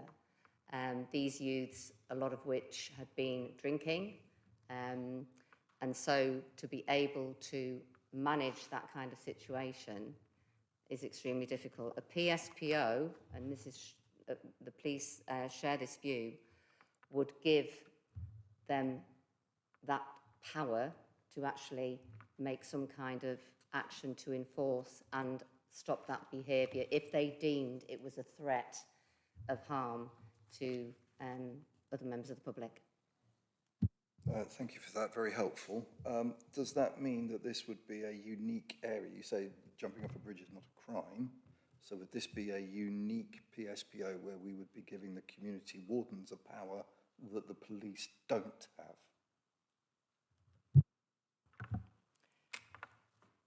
The police have the power to arrest and disperse. Obviously, the community wardens don't, and we wouldn't want them to have those powers. Because, as I've reiterated, the community warden's job is more about prevention. Community wardens would have the power, whatever the public space protection order was, because obviously we're jumping ahead of ourselves here. This is just an initial recommendation for consultation. There's a lot of, I was going to say water to go under the bridge, but there's a lot of steps to go through before we even get to what does that order look like and what will be enforceable, what will be fit for purpose. So I couldn't really give any more specific details at the moment. But certainly this is a precedent that's been set in other parts of the country. We've done a bit of research, and there are authority areas that have introduced specific PSPOs for bridges in their particular locations. So it's something that, you know, we've got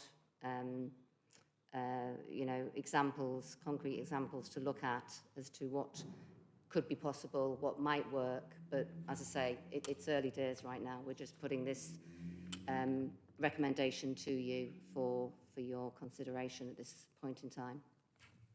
So if I'm understanding it correctly, the process would be there'd be a 4-week consultation period. Officers would analyse the results of that, prepare a report potentially to come back to licensing and regulatory committee, and that's the point at which a decision would be made about whether to proceed with making this a PSPO or not. Is that, you're nodding, so I'm taking that. I'm correct in that process. And do we have an idea of how long that would all take? Well, this process has certainly took a long time, so I wouldn't like to. It will take, as I say, we're recommending a focused consultation of around 4 weeks, and it would involve obviously our key stakeholders, so obviously our Warwickshire Police, Fire and Rescue, other stakeholders such as the Rivers Trust, all those kinds of different stakeholders, if you like, for something like this. As well as obviously the wider public and users of parks and etc. So we would need to scope it all out in terms of and work out a timeline as to what would be realistic to bring it back to this committee. Anything you want to add to that? Councillor Syson. Thanks. Community wardens do make arrests. They use the citizens' power of arrest and immediately contact the police to come and formalise it.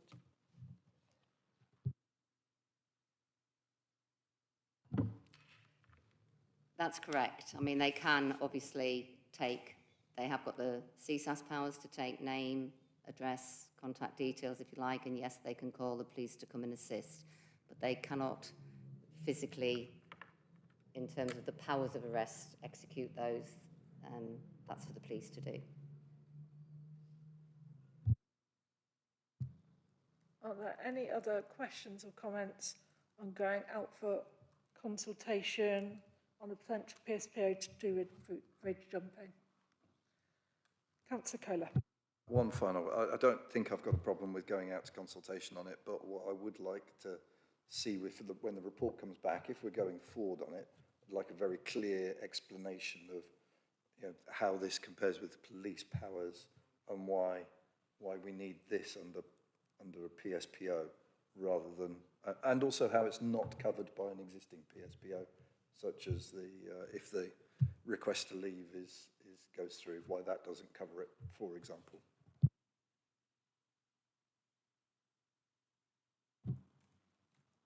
Anyone else? Okay, we've been going for over 2 hours. It's very hot. I'm minded to adjourn for 10 minutes. You would like to finish off? Okay, is everyone okay with that? You just want to carry on? Okay, right. Councillor Syson. Very quickly, I take it all back because I've now reached the intoxicating substances and alcohol, and you have amended that PSPO. Thank you very much indeed.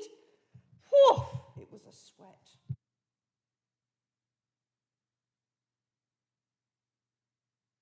Okay, so there's 4 recommendations related to public space protection orders. So the first recommendation, which I'm going to take separately, is that the Licensing and Regulatory Committee notes the findings of the statutory review, consultation responses and supporting evidence as set out in the appendices. So we're noting. Do I have a proposer for that? Councillor Roberts, thank you. Councillor Kennedy, seconder. All in favour? That's carried. Thank you. Now, recommendation 2 is that the Licensing and Regulatory Committee approve the making of the 26-29 PSPOs as outlined in Appendix 2 of the report. I'm aware there's been a number of comments about wanting to ensure the wording is correct. Are there any comments on this? Councillor Kennedy. It's just we've made a whole lot of, and officers come back with some very sensible recommendations about changing in wording and so on. Can we make sure that in our recommendation those are included?